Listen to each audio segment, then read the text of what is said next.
Thank God it's Friday, Eastern Football League lovers. It's week 10 in the EFL, and it's Friday preview time for another week as we go through divisions 4, 3, 2 and 1. My name is Ben Warren-Smith, and joining me this afternoon to go through all tomorrow's matches is the media manager of the Eastern Football League, Ben Waterworth. Good afternoon to you, Ben. And even better good afternoon to you, BWS. A fantastic lineup of games across all four divisions. Thoroughly looking forward to dissecting every single one. And it wouldn't be a Friday preview without the big man who milks cows for a living, Peter Baird. Good afternoon to you, Pete. Yeah, good afternoon, BWS. It's a Friday preview time, a chance for us to look into the crystal ball and give our assessment on what's likely to happen tomorrow afternoon throughout the Eastern Football League. Let's start with Division 4, and the first game we're going to have a look at is out at Domini Reserve with Park Orchards taking on the Eastern Lions, both these sides having losses last week. Yeah, the Park Orchards Football Clubs, they had one of the biggest losses this year we've seen in the Eastern Football League, going down by 177 points to the Basin. Their opponents, so the Eastern Lions, they were disappointing up at the Sylvan Recreation Reserve. They went down to the Cats by 56 points, an opportunity for both to bounce back this week. The Eastern Lions have been fantastic. They sit still within that top 5 in Division 4. Their major ball movers were quiet last weekend. They really missed Darren Murphy, who was out of the side last week with a ruptured appendix and probably won't be playing again tomorrow afternoon. So he was a huge loss for the Eastern Lions. For Park Orchards, they've been a little bit of a revelation. It's their first year of senior football for them. Their major goal kicker is still Christian Verheer with 13 goals. But Thomas Verheer, he's been named 5 times in their best players this year, as has Sam Coughlin. I just get a feeling that the Park Orchards Footy Club might be able to take it up to the Eastern Lions. The Eastern Lions look like a team that didn't really have a lot of heart and soul going about them last weekend up at the Sylvan Recreation Reserve. I reckon Park Orchards will be looking to bounce back after that demoralising loss. I just think they might get up BWS and surprise the Eastern Lions and give them 2 in a row in the losses column. First game, and you're already going for an upset, Pete. It's 2 weeks on the road for the Eastern Lions. They still sit in third. They have been in ripper form this season. I can't see them getting 2 losses on the trot. South Belgrave got back on the winners this last weekend and return home tomorrow against a Canterbury side who have been struggling to keep big scores. South Belgrave definitely needed that victory last weekend, BWS. Of course, going down to the Basin a couple of weeks ago in one of the best games of Division 4 footy we've seen for quite some time. So, great work from the Saints. Brock Ferguson has probably been one of the best defenders in Division 4 this season. He's been in fantastic form, along with plenty of other guys at the other end of the forward line. Lucas Appleby, Kim Abijab has also been putting through some goals as well. As for Canterbury, they currently sit 9th, 2 and 5. Probably been pretty disappointing, I think it's fair to say, so far this season. Canterbury started the season pretty well with a couple of victories, but really have dropped off over the past couple of weeks. South Belgrave 2nd, Canterbury 9th, South Belgrave at home. This is a no-brainer. Saints pretty easily. Totally agree, Ben. The Saints will win comfortably. 2 sides who were on the winners list last weekend at Kilsyth and Sylvan play out at Pinks Reserve tomorrow, Pete. This might be closer than people think. Yeah, this game probably has raised a few eyebrows this week after Kilsyth surprised Ferntree Galley by the tune of 45 points last weekend. The Cougars were fantastic in that game. We really looked for them to get that forward that was able to kick a bag. We haven't seen that from the Cougars this year. Jordan Chenhol answered the call last week with 5 goals. They've got a fantastic ruckman in Hamish Hosking. Caleb Wrigley's been fantastic for them, playing that big man role, floating across half back and half forward. They're just starting to build together. This is a danger game for Sylvan, but they were super impressive last week. I was really impressed with their midfield. They were able to move the ball so efficiently through the middle. Guys like Adam Ewing, who I thought was best on ground last week against the Eastern Lions, a bigger body midfielder. Sean Toohey was great. Andrew Volpetti and Mark Cullen. They just moved the ball so well. Up forward, they've got options. Big Dan Toohey and Ash Frau kicked 6 goals each, and their backline just stood firm. Guys like Rhett Newell, Jason Cornish, David Bissels, they've just got that mix that I really like at the moment in Division 4. I think Sylvan will have too much class and experience in those bigger bodies, and they'll be able to take this one away from the Kilsyth Footy Club. I expect the Cougars to be gallant, but I think Sylvan, they're just a class above those, and I think they'll be looking to make a bit of impression to try and challenge teams like South Belgrave and the Basin come later in the year. The Cats for mine tomorrow. Yes, I agree, Pete. The smaller of the Cats will do it tomorrow. Good game, Ben Waterworth, taking place out at Batterham Reserve tomorrow as the top of the table Basin take on Forest Hill, who've been okay themselves. Forest Hill have been okay, BWS, but the Basin, have a look at the Oxford Dictionary and look up hot to trot, and you'll see their name as the definition. They are in fantastic form, 7 and zip, best defence, best offense in the competition as well. They are in fantastic touch at the moment, and they're going to be very hard to stop on the weekend. They had 59 scoring shots against Park Orchards last weekend. Guys like Brent Galiccio put 13 goals through. Todd Power, he just continues to amaze every single person in the Eastern Football League in great form. But we can't underestimate the work of Clinton King, of course, the former AFL player, who's come down to Batterham Reserve and done some fantastic work, probably been their most consistent player so far. For Forest Hill, down in 7th, 4-3. It just hasn't clicked so far for Forest Hill, been quite inconsistent. The Shoulders boys have been pretty good. Brett obviously coaching. Mark probably been their most consistent player so far. But at Batterham Reserve, in the form they're in, you just can't go past the Bears. They'll win quite comfortably. The Bears are hot to trot, Ben, at Waterworth. They kicked a massive score last week. They welcome a side who will, they'll take it up to any side on their day. I don't think it's going to happen away from home tomorrow. The Bears should do this comfortably. The last game in Division 4, Peter Baird, is the clash between Surrey Park and Nunawading. The Panthers having a 2-week break. Yeah, they've come off the week off throughout the Eastern Football League, had the bye last week. So Andrew Toop and his boys have had, as you said, 3 weeks to sit back and contemplate how they're going to try and get their first win for the year. Will it be tomorrow afternoon against a Nunawading side that has surprised a few this year? They sit within that top 5. Frank Salonitri's got this team playing as a group. They've taken that next step. Last week they were fantastic against Canterbury, defeating them by 29 points. The real players to watch for them, Christian Holdsworth. He's been around the club for a while, but he's leading them by example. Aidan Suckle's been great, and a player we might not have heard much about, Stephen Alderton, has been named in their best 6 times out of their 8 games to date. He's a player to watch there for the Nunawading side. Can Surrey Park register their first win? I'm not sure it'll be tomorrow afternoon, BWS. I'm still going to stick with Nunawading in this one. I'm not so sure a fortnight off for Surrey Park would do them any favours. They were playing some alright football just towards that break. Nunawading are another one of those sides that are just lingering around the top 5, making other sides take notice. They come off a great win last week and take on a Surrey Park side who were in alright form until they had their fortnight off. Who knows if it's going to work for them in their favour, but I think the Lions are going to get this one. Well, Division 3 shaping as one of the most even in the competition. In the first game we're going to have a look at, Ben, Waterworth is out at Walker Park tomorrow with the White Horse Pioneers taking on Heathmont. Unfortunately, BWS, I don't think this game is going to be too even. Heathmont in 4th place taking on White Horse Pioneers, who are 1-8, sitting on the bottom of Division 3 at the moment. Just the 409 points for the White Horse Pioneers so far this season, only a percentage of 39.21. And probably the biggest injury blow across the whole of the Eastern Football League might be Daniel Johnson to the White Horse Pioneers. He was a big reason why White Horse were able to get that victory over Coldstream a couple of weeks ago. He kicked a bag of goals, but he's gone down with an injury of late, so that's a big blow for the Pioneers. You have a look at the big boards for Heathmont, and we all know Mr. Shane himself. He's kicked 37 goals so far this season. He's been doing okay without dominating, but it just goes to show that Heathmont are quite an even side from backline to forward line. Lee Odermatt's one guy who hasn't kicked as many goals as he has in previous years, but he's consistently been named in the best. So he is in fantastic form at the moment. Watch for him tomorrow and watch for a big Heathmont victory. The White Horse Pioneers were really gallant against Mitcham last week, going down only by 16 points, but being right in the game right up until late. Heathmont returned to the winners list at home after a couple of disappointing results in front of the home fans. They kicked 12 second-half goals. They're going to see tomorrow as a big opportunity to boost a bit of percentage. I can't see them dropping this one, the Jets. Coldstream are back home tomorrow, Pete, and take on a Glen Waverley Hawks side who currently sit in 3rd position and making everyone in Division 3 take notice.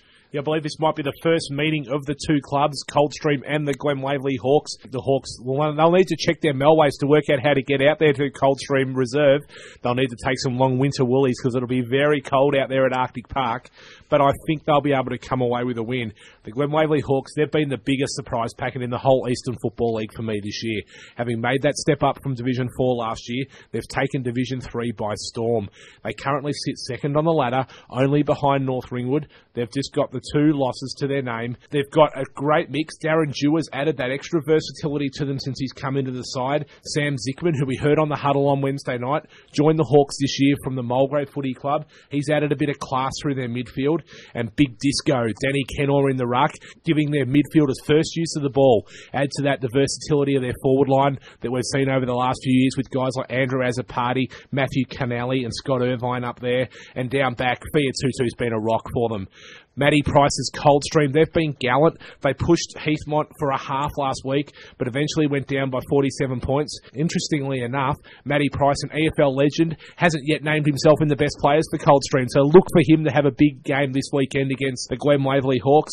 Unfortunately, I don't think it'll be enough. The Hawks will be too strong, even on the road out at Coldstream. Coldstream still having that issue of putting 4 quarters on the park, and it doesn't get easy for them tomorrow taking on Glen Waverley Hawks. We spoke to them on the huddle on Wednesday, and we were really impressed with just their attitude towards Division 3 football and the next step that they've taken this year. They seem to be really well led by Mick Gall and Andrew Azzopardi, and I can see this as a challenge that they will have had on their radar. It's a big trip out there, but it's a win that they'll want to have a happy drive home with. Big chance for Chirnside Park to return to the winners list tomorrow, taking on Warrandyte out at Kimberley Reserve, Ben Waterworth. This is going to be a good game.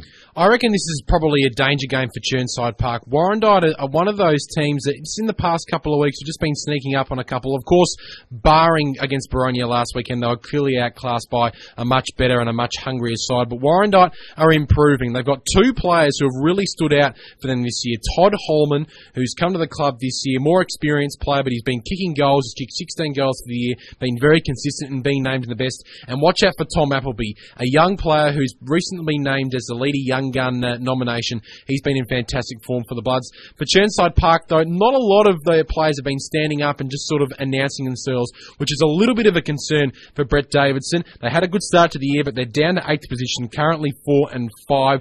Just they're missing that big full forward target up there. Aaron Patinella, we know, has been a fantastic player over the past couple of years, but he's more a ruckman, and I can't see him as that big forward. I think Chirnside Park will win out at Kimberley Reserve, but don't discount Warrandyte. They will make Chirnside Park really earn this victory. Both of these sides have been struggling to get off to good starts. They face off against each other tomorrow. It's just one of those cases, I get the feeling as well, Ben Waterworth, where the home ground advantage may just see the Panthers get over the line tomorrow. Neighbours Ringwood and Mitcham face off tomorrow at Jubilee Park, Peter Baird. This is going to be a good game. Yeah, it should be. The first half might not be very interesting, though. Last week, Ringwood were unable to kick a goal in the first half, and Mitcham only won themselves. We might be seeing a 0-0 draw at half-time in this one. Both teams, though, they were fantastic in the second half. Both teams kicked 8 goals. Mitcham were able to get over the line against the Whitehorse Pioneers by 16 points, but unfortunately for Ringwood, they fell 26 points short against Templestowe. This was our radio game back in round 1. Both teams were right in this game up to their eyeballs until Mitcham finally broke away late in the final quarter. Having said all that, though, BWS, I'm now officially off the Mitcham bandwagon. I thought they should have been much more impressive last week against the Whitehorse Pioneers. For mine, they were disappointing. If you're going to play finals football, you need to make a bit more of a statement than that. Ringwood, on the other hand, they've turned their season around under Josh Toohey. They've made a bit of a charge at the finals. They strung a few wins together. That loss last week might bring them back to earth a little bit. I think that at home at Jubilee Park, they'll be too strong for Mitcham. The door to playing finals for Mitcham is slowly closing. They need to start to string wins together. Unfortunately, it's not going to be this week, Tigers fans. The Redbacks will get up. I was impressed with both sides' second half performances last week, answering the challenges. Ringwood tomorrow, though, these two sides have 2 completely different sized grounds. And Ringwood, they have the open expanses of Jubilee Park, whereas Mitcham play down at Walker Reserve in the confines of that ground. So it comes down to probably Josh Toohey's game plan using that Jubilee Park open expanses for me, and that's probably what's going to sway me towards Ringwood. Haven't been friendly probably to either of these sides this year, and I'm going to go against the Tigers again, Ringwood, for this one. 9th place, Wanturna South welcome the top of the table, North Ringwood, out to Walker Reserve tomorrow, Ben Waterworth. How's this game going to pan out? I don't know about you guys, but I think Wanturna South have been one of the most disappointing sides in the entire Eastern Football League so far this season. They currently sit 9th. They're 3 and 6. They've come down from Division 2. I was expecting them to put up a bit more of a show in 2012, but it just hasn't clicked. They were in the game against Glen Waverley Hawks last weekend, right up until half-time, but I understand quite a serious injury to Michael Jamison just before half-time. He went off the ground, and that might have had something to do with Wanturna South's second half fade out. They only kicked 4 goals to the Glen Waverley Hawks' 11.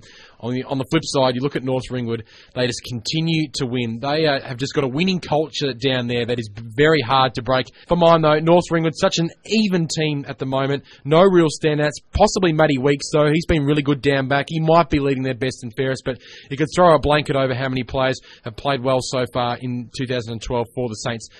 even though this game is out at Walker Reserve, expect North Ringwood to win quite comfortably. The Saints will make it 2 in a row tomorrow afternoon. They are a class unit. They have a potent attack, the strongest defence in the whole division. They'll do it again. The last match and match of the round in Division 3 tomorrow, Pete, is Templestowe taking on Boronia out at Templestowe Reserve. This is going to be a close one. It's 5th versus 2nd. This one must have been a contender for our radio game this week. This is going to be an absolute cracker. Boronia, they're a form team in Division 3 this year. They knocked off Warrandyte by 72 points last week, and Templestowe held off a fast-finishing Ringwood. Templestowe have now won 5 of their last 6 games. They've got a form line that's only been bettered by North Ringwood in Division 3 during that period. The worry for Boronia, last time they were challenged by a team within the top 5 in Division 3, it was the Glen Waverley Hawks, and they went down.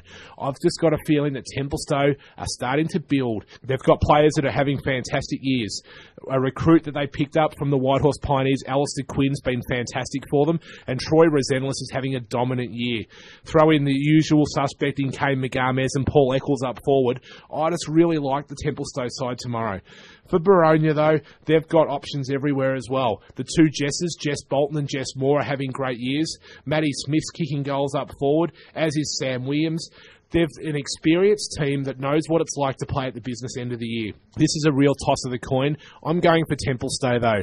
I think they've got what it takes. John Brown will have his team primed to take a big scalp, and Tempe for mine tomorrow afternoon. You're not wrong, Pete. It is a toss-of-the-coin game, and Boronia are a side who've been going along quite nicely for a number of weeks now. But Templestowe, they've found their mojo back, Templestowe.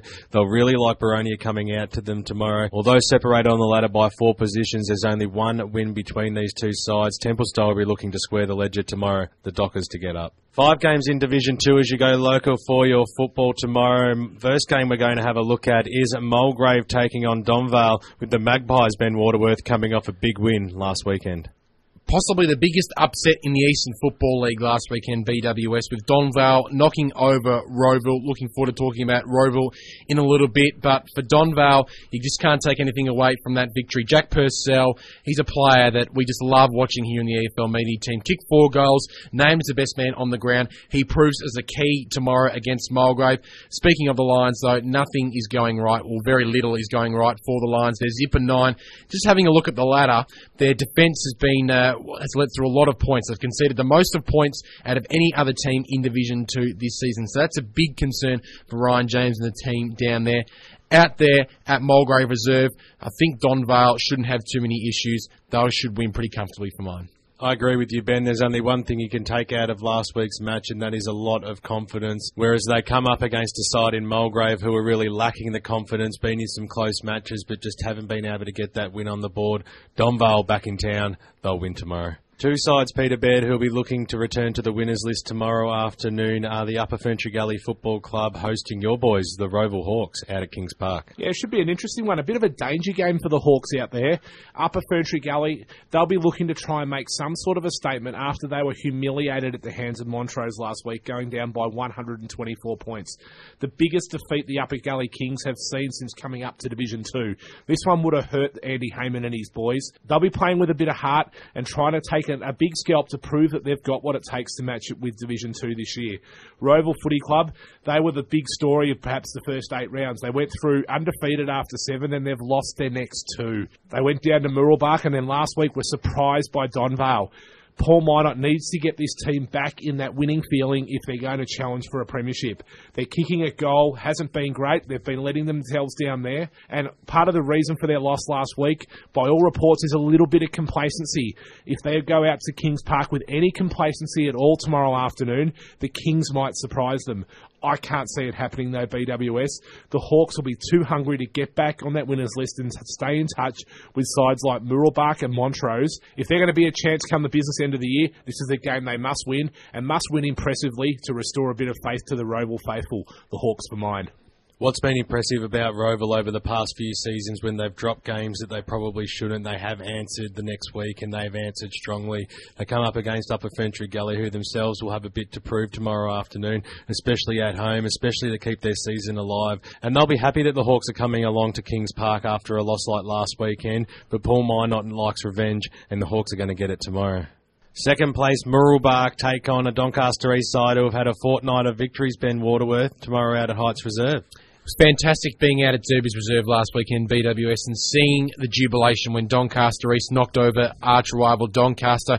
Huge win in terms of for the rest of their season. Could really set up a bit of a challenge towards that top four. Having said that, though, Mooroolbark, they have been all the rage. Ever since they were thumped by Montrose a couple of weeks ago, they have really bounced back in the best way possible. Pete, I know you talked up Mike Smith big time before the start of the season, but I have to admit, he really has lived up to expectations so far this year. He's probably been their most consistent player in 2012, consistently being named in the best players. Matty Polkinghorn's giving him great support, and of course the big Russian kid Telesky just keeps putting those goals through.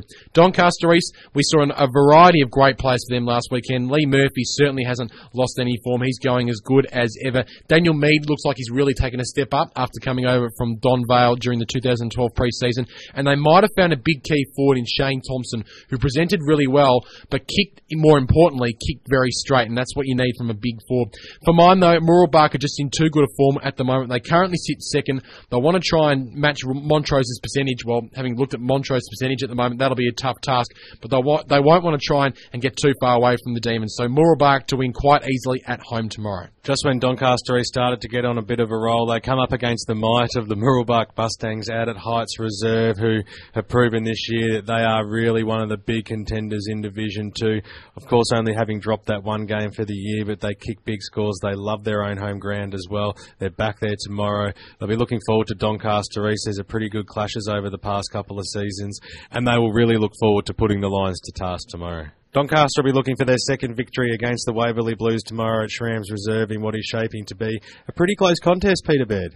Yeah, heartbreak for both teams. A bit of a different story, though. Doncaster had defeat snatched from the jaws of victory against them by Doncaster East last week, whereas the Waverley Blues, after 2 wins in a row, came crashing back to earth with a thud at the hands of Bayswater to the tune of 100 points last weekend. This is going to be a good game. Scott Hunter's Waverley Blues will be up and about trying to rebound from that loss, where Andrew Tranquilli's Doncaster will be looking to try and make amends for the one that got away. Last week, Doncaster had great players in Chris Onakis, who's been fantastic all year.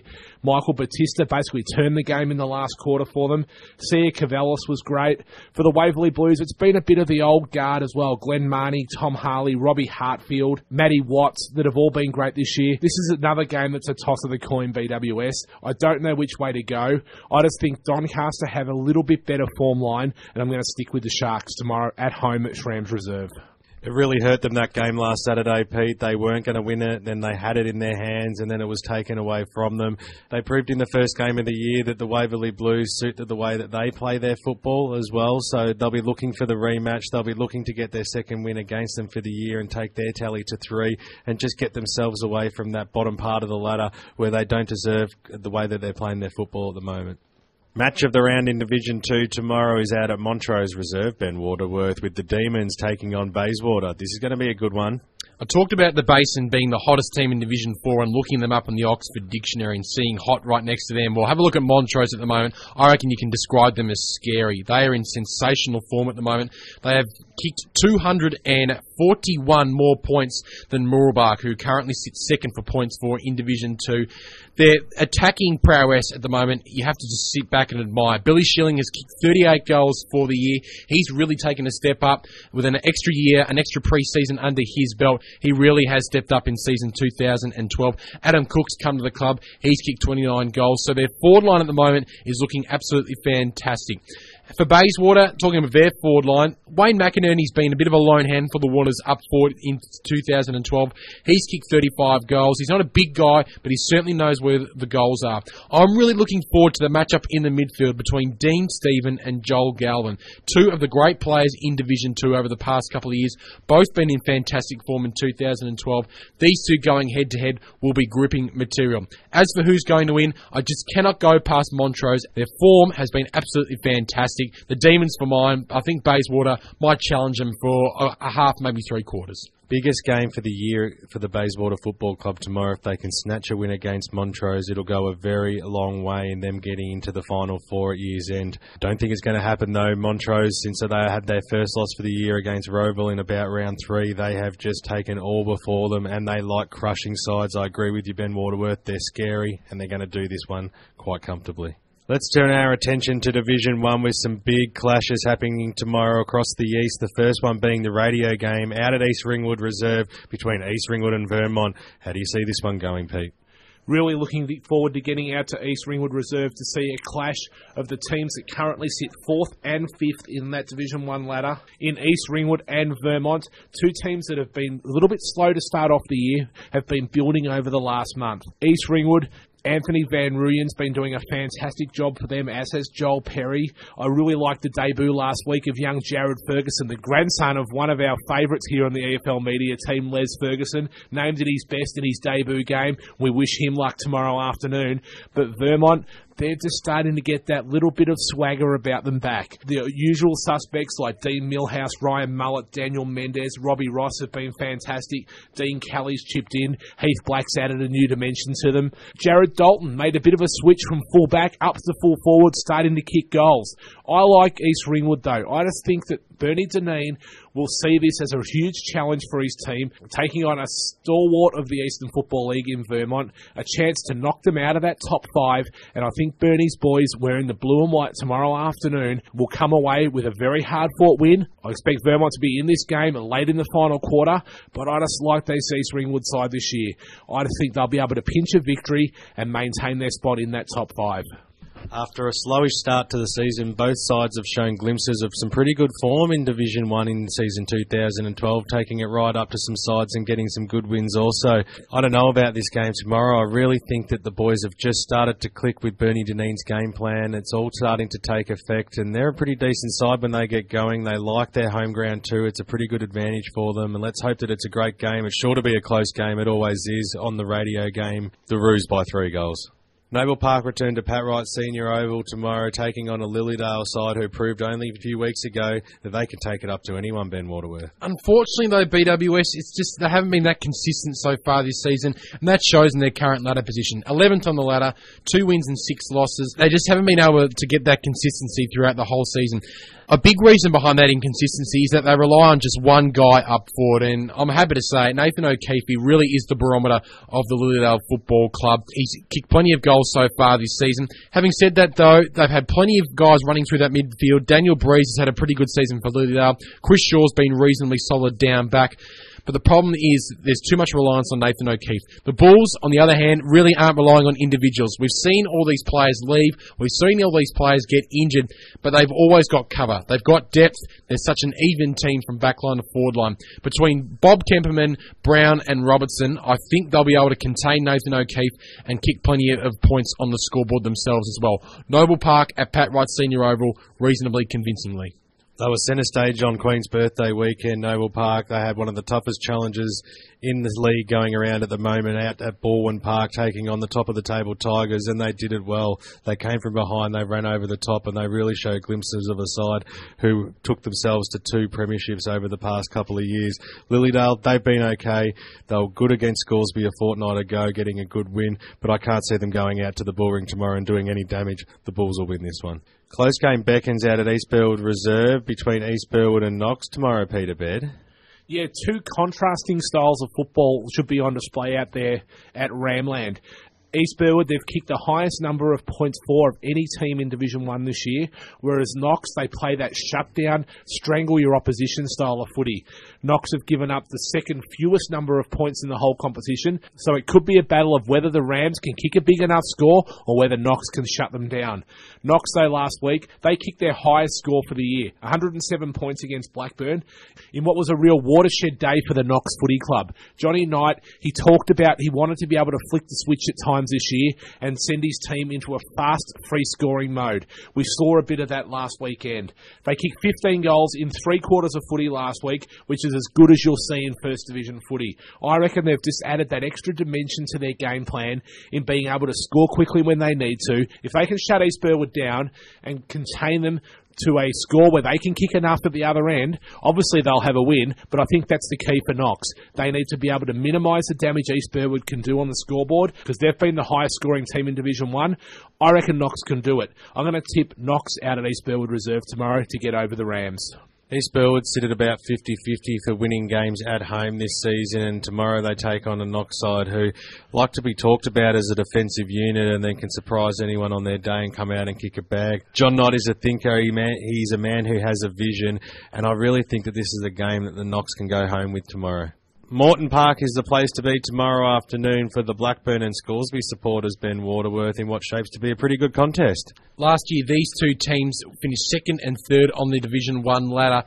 Now they sit 9th and 6th on Division 1 ladder. Geez, football flies very, very quickly when you're having fun. And for both of these teams, unfortunately, they've slid down the ladder so far in season 2012. For Blackburn, they would have been pretty disappointed with their performance against Knox last weekend. Allowing Knox to have that many scoring shots would have been pretty disappointing. Having said that, though, they've had some pretty good players who've really come to the fore this year. Anthony Fagan and Brad Murray have been very consistent for the Burners this year. Scoresby last weekend, fantastic victory over East Burwood. That will give them plenty of confidence for the rest of the year. Probably the best sign was Chris Hogle. He kicked 6 goals last weekend. He's really been carrying the Pies' forward line in season 2012, so good for him to get off the leash and kick 6 last weekend. Even though this game is at Morton Park, Scoresby look like a team who is more likely to play in the Division 1 Finals series so in 2012. Scoresby for mine, about 5 goals. I agree with you, Ben Waterworth. It seems to be about that margin. With only weeks ago, Scoresby sitting right up at the top of the table. They'll be looking at this game tomorrow to get themselves back into some form, back into some touch, and right back up amongst the big boys of Division 1. The Norwood Football Club, Peter Baird, have been rolling along really nicely, and tomorrow they head out to Cheon Park to take on a Doggy side who were pretty gallant last week. Yeah, the Doggy side, we say it week in, week out, BWS, they're workmanlike. Unfortunately, they weren't able to get the job done last weekend, though, against East Ringwood. Only went down by the 11 points, though. It's another credible loss. How many times can we throw that cliche out there about them? Yep. They need to start getting wins on the board. They come up against a team, though, that's in fantastic form. Only had the 2 losses for the year. Norwood have been super. Kevin Tibaldi's got this team absolutely primed at the moment to make an assault on the Division 1 premiership. They've got a fantastic ruckman in Big John O'Wynn. He gives first use to their midfielders, and guys like Jakey Ford, we see him play the tagging role, but he also gets forward and can sneak a few goals. On the goal-kicking list again last week, Brent English has been great for them, as has Shane Clayton. For the Doggies, I think they miss Eamon Costello. Sorry to talk about a player no longer at the club, but I think he's what you need at the moment. They've got a good forward line mix. They've got guys like King, Crowell and Zoma up there.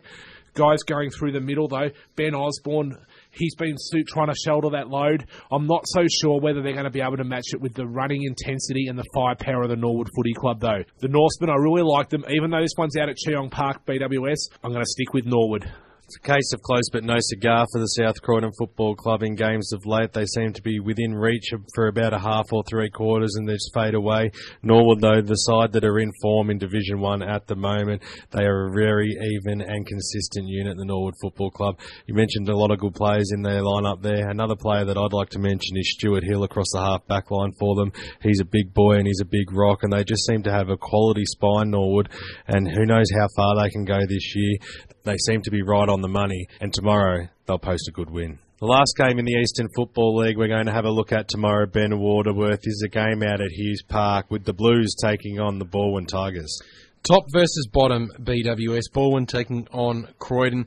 For Croydon, we all know about their difficult past fortnight. Unfortunately, it doesn't get any easier tomorrow afternoon. Having a look at some of their better players so far this season, it's been the usual suspects who've really been carrying this team all the way throughout the year. Dale Bull, James Grant and Andrew Hughes. 3 players who've been there and done it with the Blues through thick and thin. They continue to play really, really good football. For Balwyn, though, you look at probably their best pickup for quite a number of years has been Ryan McMahon. He's been fantastic in terms of his consistency and his output for the Tigers this year. But Ben Harris and Rod Crow lead one of the best defences in Division 1. They've conceded the 3rd least amount of points in Division 1, so that's a fantastic effort by them. But I just get the feeling that this game will be won at the other end of the ground tomorrow. Luke Barker is due for a day out, and I think he'll kick a bag. Balwyn to win very comfortably, possibly 3 figures tomorrow. When you look at the ladder, it's a no-brainer this game. Balwyn, the best side for the season to date, versus the Croydon side who are yet to get a win on the board. They may be travelling away from home, the Balwyn Football Club, but they're going to get back on the winners list after having last week off. They're going to get up easy. So that's all games and divisions done and dusted for another week here on the Friday preview. And there's only one place to be if you want all the action from the games out in the East. And that place is 98.1 Radio Eastern tomorrow afternoon, with East Ringwood taking on Vermont as our match of the day. Tune in from 1 till 6 p.m, or if you want to go all high-tech style, tune in to www.efl.org.au right here on the EFL website and check out our live video streaming. Should be a fantastic game and an even better broadcast. And keep that radio dial locked on 98.1 Radio Eastern on Sunday morning as we go through all the results across all 4 divisions on EFL Sunday. We'll have interviews with the winning coaches as well as scores from the reserves and under-19s. So the only place to be Sunday morning on EFL Sunday, brought to you by Akira Urgent Care. Tune in and the boys will give you all the information you need to wrap up your weekend's football. And who can forget the huddle on Wednesday night between 6 and 7 with Lauren Wood, Ben Waterworth, Peter Baird and myself, Ben Warren Smith. The local club will be coming in, and of course all the hot topics across the forum and the EFL News Desk will be brought to you by us. Well, that was good fun going through all the games tomorrow afternoon, Ben Waterworth. Thank you for your time today. Pleasure, BWS. Can't wait for the game tomorrow. And Peter Baird sneaking out of work again on another Friday afternoon. Thanks for your time today, mate. Always a pleasure, mate. Love nothing more than to go through all the Eastern Football League games on a Friday afternoon. Make sure you go local for your football right across the eastern suburbs tomorrow with the best league in the land, the Eastern Football League. That's it for us here on the Friday preview for another week. We'll be back next Friday. But as a wise man once said, stick a fork in us, we're done.